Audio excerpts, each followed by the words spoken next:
So today's cardinal lesson, we're going to be talking about Social Security, the spouse survivor, or what does the spouse emerge with the two Social Security checks.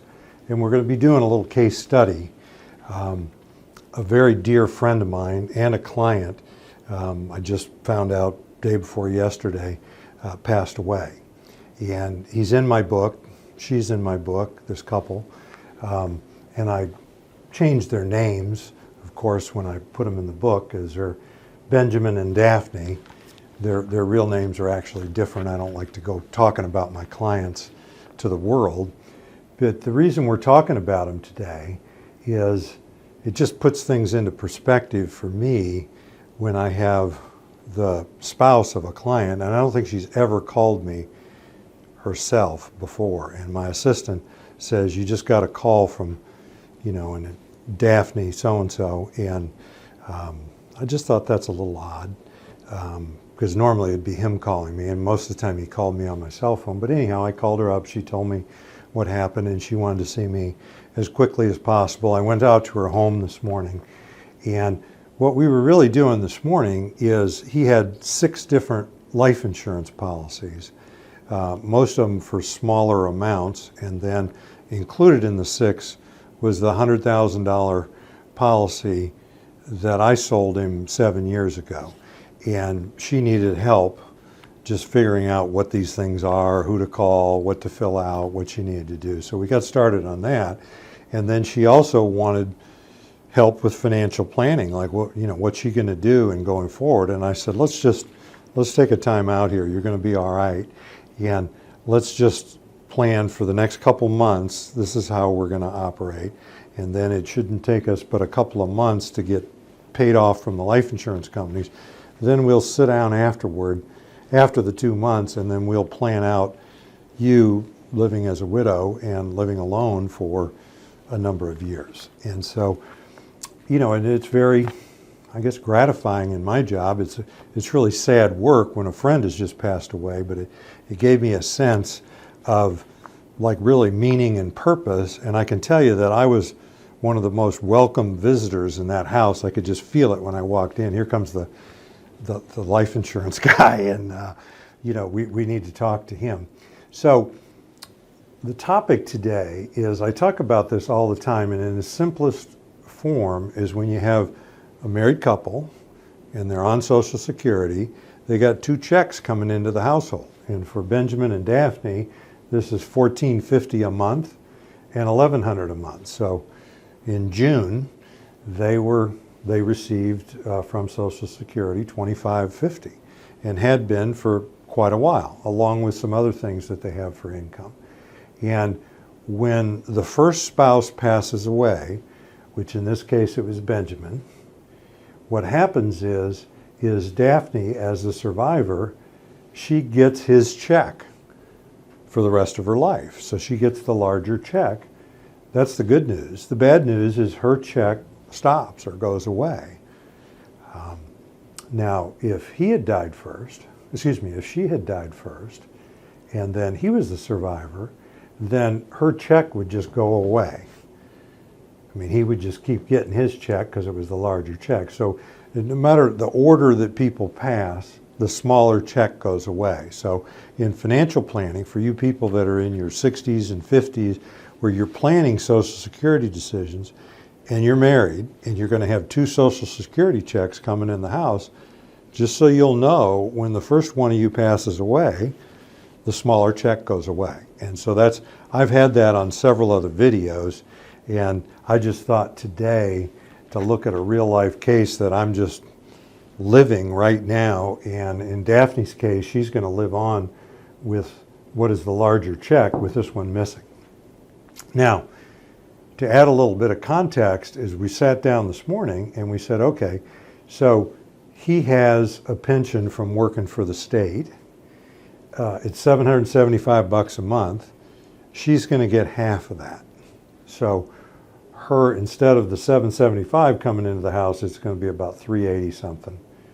And then she has a pension. She also worked for the state, and she gets $1,052 a month. So what she's going to be left with, ignoring the military pensions, $2,890 a month. That's $1,450 collecting his Social Security check, half of his pension, and then her pension, which of course she's been getting and she'll continue to get. So she's got $2,890. What they had been living off of was the larger amount of his pension, 2 Social Security checks, and then he actually had 2 military pensions. And I just took him at his word when I met him 7 or 8 years ago. I didn't really research the facts. I'm hoping and praying that she's going to get some type of survivor benefit out of this military pension, at least the first one. But I also have to take him at his word.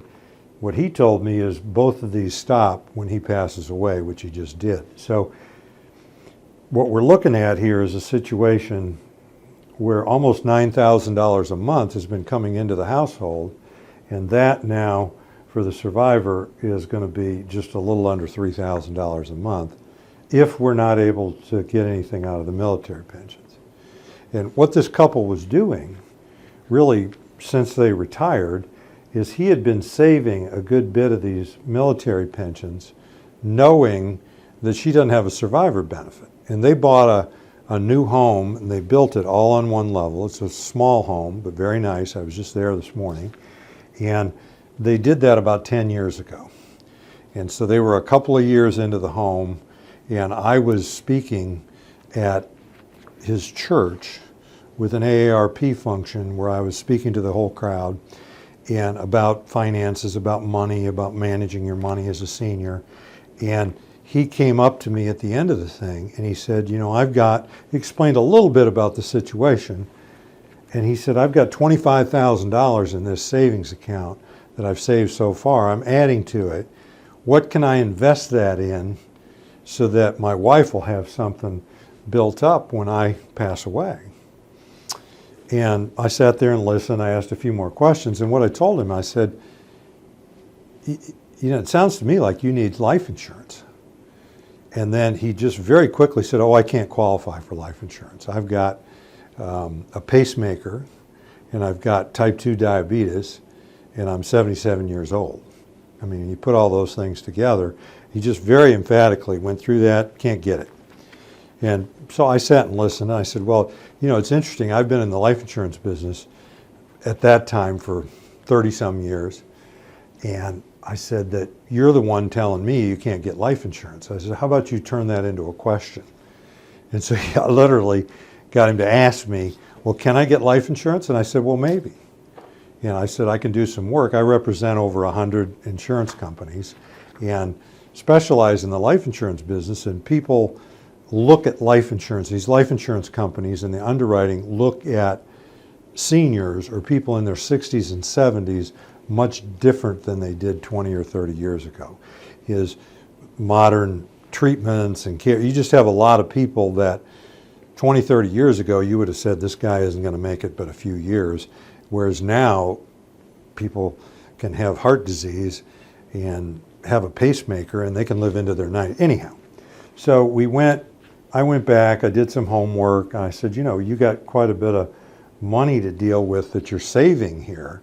So one of the ways to deal with this is if we can get you some life insurance is to start paying a big premium into a policy, and that way you'll know it's there. So what we were able to do is at the time, at 77 years old, the premium for $100,000 worth of life insurance was about $5,000 a year, a little over $5,000 a year at standard rates. But I knew he wasn't going to get standard rates.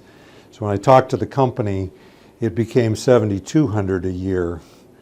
You know, and we're looking at that, but it's still, that sounded all right to him because he said, you know, I could put in $7,200 and I could live 2 or 3 years, and I got $20,000 into this, and Daphne's going to get $100,000 to work on the mortgage, so let's go for it. Well, then when the policy came back, it was over $9,000 because I didn't really understand the full extent of the pacemaker and the diabetes, but it was just amazing. The insurance company took him and they just put an extra charge on there for 5 years, but the $9,000 became $7,200 5 years later, which was 3 or 4 years ago. And anyhow, he sunk a good bit of money into this, but he just passed away, and it's a real blessing that he's got this coverage. And I just sat with her. We filled out all the papers, and we're waiting on the certified death certificates. She's going to get $100,000 just straight up from the insurance company. And you say, well, okay, so that's nice. Is that going to solve her problem? Well, all by itself, not really. Because if we just make the payments, the house payments are $1,300 a month, and they were paying that out of this, it's going to be kind of hard to pay it out of this and still have a living and an existence beyond that. If we just pay the $1,300 a month out of the $100,000, she's got 77 months to make payments, which is like 6.5 years. Maybe if we earn a little interest and some gain on that, maybe we could make it 80 or 81 months, but there's a finite time, and I don't want a client of mine sitting there at 78 saying, well, I got to move out of the house in 6 years, 7 years, 8 years, because that's not really the situation, because he has another $110,000 of life insurance that he had when I called him, that he bought years ago. It's just some policies stacked up. So she's going to have that money plus another $110,000 or $120,000, and then she's got $50,000 right now, in their savings. So she's going to finish with, and my proposal was, let's just put the whole $270 in your checking account or a money market account. Let's get all the life insurance paid off, and then let's just sit here, pay for the funeral, pay for some other expenses. They got a small loan, and let's sit down and see what we got. And then let's take this, and this, and it'll total this, and then let's go to work on these. I'm pretty sure that the military disability pension, which I think he was in Vietnam for quite a while, I think that was a compensation for Agent Orange, and I do think that stops at his death. But I'm hoping and praying that she's going to get some benefit out of this. So anyhow, my plan for her, and once I laid all this out, she's going to be all right. She's got a little over $250,000 of cash that she's going to be sitting with at 78. This kind of income, she's got a mortgage of like $167,000, but then we can just sit down and we're going to put everything to zero and just plan it out from there. So what I want you to learn from this is that if you're a married couple and you're planning for your retirement and you're in your 60s and you're deciding on your Social Security, just know that's going to be 2 checks. And if you both make it into your late 80s and 90s, well, then this isn't really a consideration. But if one of you goes first and then the other one lives on for a long time, this type of problem could be in front of you. And so we really need to plan for that. And you don't know which one's going to go, but it's just the Social Security income is going to go way down. So I'm Hans Scheil, and I thank you very much for listening.